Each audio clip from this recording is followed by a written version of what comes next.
आज श्रीमद् भगवत गीता के दूसरे अध्याय के श्लोक नंबर 22, 23, 24 और 25 का अध्ययन करेंगे और इसमें दिए हुए ज्ञान और सुविचार को अपने जीवन में उतारने की कोशिश करेंगे। तो आगे चलते हैं 22वें श्लोक में। यहाँ यह शंका होती है कि आत्मा नित्य और अविनाशी है, उसका कभी नाश नहीं हो सकता, अतः उसके लिए शोक करना नहीं बन सकता, और शरीर नाशवान है, उसका नाश होना असंभावी है, अतः उसके लिए भी शोक करना नहीं बनता। यह सर्वथा ठीक है, किंतु आत्मा का जो एक शरीर से संबंध छूटकर दूसरे शरीर से संबंध होता है, उसमें उसे अत्यंत कष्ट होता है, अतः उसके लिए शोक करना कैसे अनुचित है। इस पर भगवान कहते हैं, वासांसी जीर्णानि यथा विहाय नवानि गृहाति नरः अपराणि तथा शरीरानि विहाय जीर्णानि अन्यानि संयति नवानि देहि। अर्थात जैसे मनुष्य पुराने वस्त्रों को त्याग कर दूसरे नए वस्त्रों का ग्रहण करता है, वैसे ही जीवात्मा पुराने शरीरों को त्याग कर दूसरे नए शरीरों को प्राप्त होता है। यहाँ पुराने वस्त्रों को त्याग और नवीन वस्त्र के धारण करने में मनुष्य को सुख होता है, किंतु पुराने शरीर के त्याग और नए शरीर के ग्रहण में तो क्लेश होता है। अतएव इस उदाहरण की सार्थकता यहाँ कैसे हो सकती है, जानते हैं। पुराने शरीर के त्याग और नए शरीर के ग्रहण में अज्ञानी को ही दुख होता है, विवेक को नहीं। माता बालक के पुराने गंदे कपड़े उतारती हैं और नए पहनाती हैं तो वह रोता है, परंतु माता उसके रोने की परवाह न करके उसके हित के लिए कपड़े बदल ही देती है। इसी प्रकार भगवान भी जीव के हितार्थ उसके रोने की कुछ भी परवाह न करके उसके देह को बदल देते हैं। अतएव यह उदाहरण उचित ही है। आगे जानते हैं, भगवान ने यहाँ शरीरों के साथ जीर्णानि पद का प्रयोग किया है, परंतु यह कोई नियम नहीं है कि वृद्ध होने पर ही मनुष्य की मृत्यु हो। नए उम्र के जवान और बच्चे भी मरते देखे जाते हैं, इसीलिए यह उदाहरण युक्त नहीं जचता। यहाँ जीर्णानि पद से 80 या 100 वर्ष की आयु से तात्पर्य नहीं है। प्रारब्धवश युवा या बाल जिस किसी अवस्था में प्राणी मरता है, वही उसकी आयु समझी जाती है, और आयु की समाप्ति का नाम ही जीर्णावस्था है।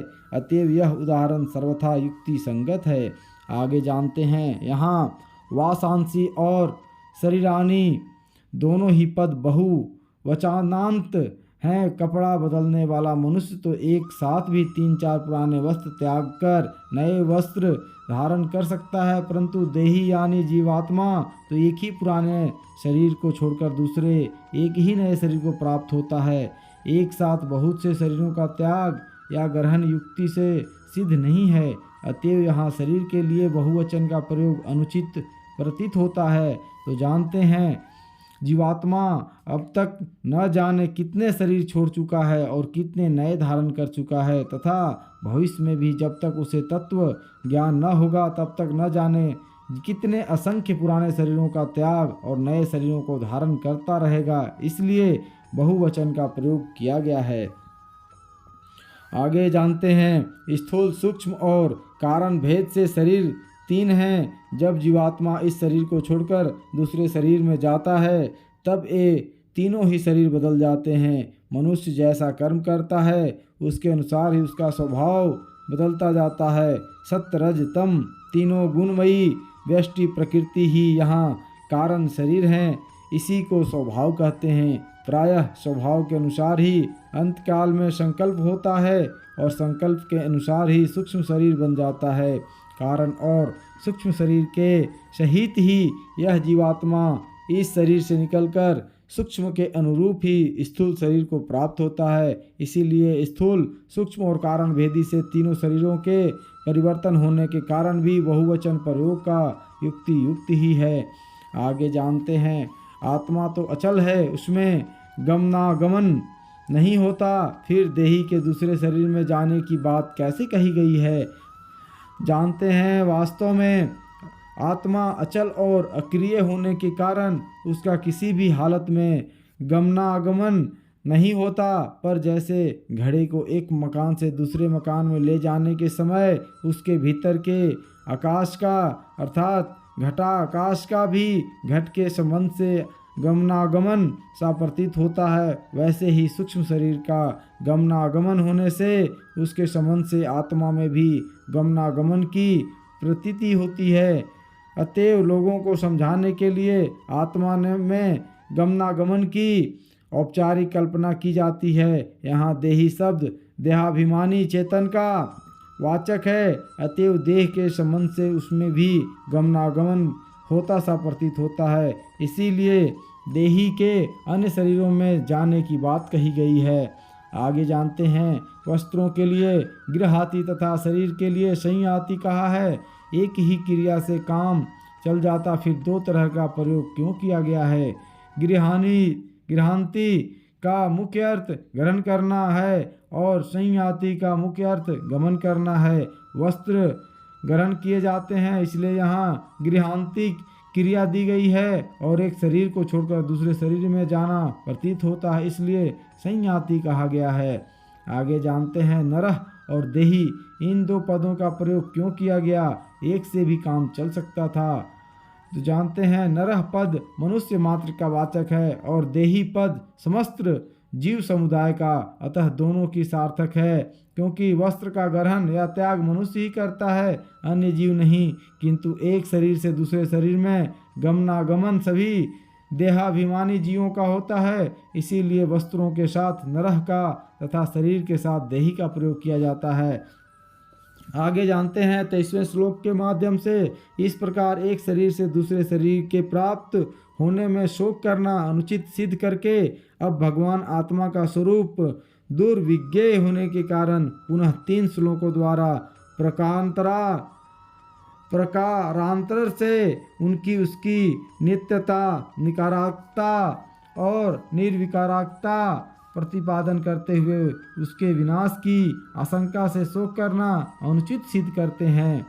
कहते हैं, न एनम छिंदन्ति शास्त्राणि न एनम दहति पावक न च एनम कलेदयन्ति आपः न शोषयति मारुत। अर्थात इस आत्मा को शस्त्र नहीं काट सकते, इसको आग नहीं जला सकती, इसको जल नहीं गला सकता और वायु नहीं सुखा सकता। इस श्लोक का क्या अभिप्राय है? अर्जुन अस्त्रों द्वारा अपने गुरुजन और भाई बंधुओं के नाश होने की आशंका से शोक कर रहे थे, अतएव उनके शोक को दूर करने के लिए भगवान ने इस श्लोक में पृथ्वी आदि चारों भूतों को आत्मा का नाश करने में असमर्थ बतलाकर निर्विकार आत्मा का नित्यत्व और निराकारत्व सिद्ध किया है। अभिप्राय यह है कि शस्त्रों के द्वारा शरीर को काटने पर भी आत्मा नहीं कटता, अग्नायस्त्र द्वारा शरीर को जला डालने पर भी आत्मा नहीं जलता, वरुणास्त्र से शरीर गला दिया जाने पर भी आत्मा नहीं गलता, और वायव्यास्त्र के द्वारा शरीर को सुखा दिए जाने पर भी आत्मा नहीं सूखता। शरीर अनित्य और साकार वस्तु है, आत्मा नित्य और निराकार है, अतएव किसी भी अस्त्र शस्त्र आदि पृथ्वी तत्व द्वारा या वायु अग्नि और जल के द्वारा उसका नाश नहीं किया जा सकता है। और 24वें श्लोक के माध्यम से आगे कहते हैं, अच्छेद्य अयम अध्यायः अयम अक्लेदयः अशोष्य एवच नित्य सर्वगतः स्थाणु अचलः अयम सनातनः।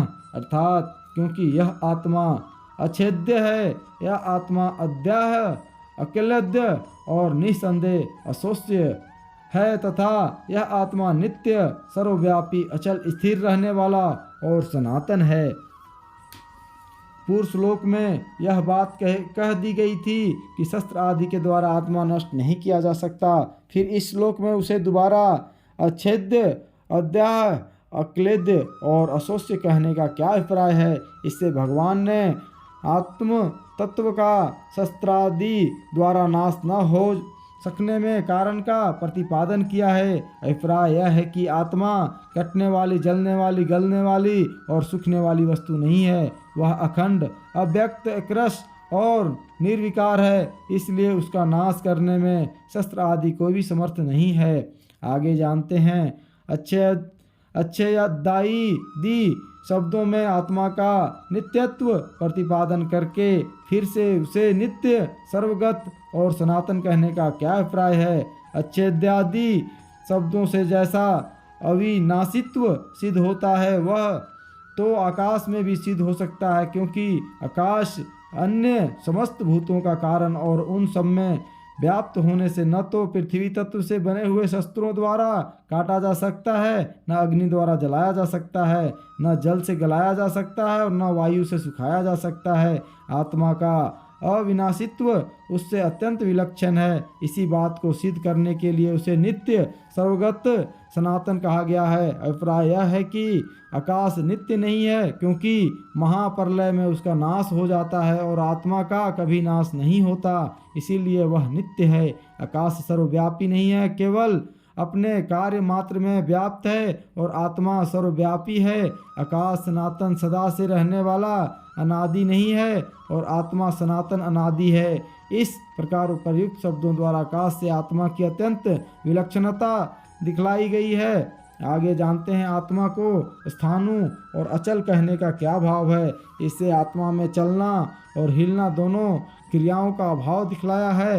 एक ही स्थान में स्थित रहते हुए कांपते रहना हिलना है, और एक जगह से दूसरी जगह जाना चलना है। इन दोनों क्रियाओं का ही आत्मा में अभाव है। वह न हिलता है और न चलता ही है, क्योंकि वह सर्वव्यापी है, कोई भी स्थान उससे खाली नहीं है। आगे 24वें श्लोक के माध्यम से भगवान कहते हैं, अव्यक्तः अयम अचिन्त्यः अयम अविकार्यः अयम उच्यते तस्मात् एवं विदित्वा एनं न अनुशोचितुम अर्हसि।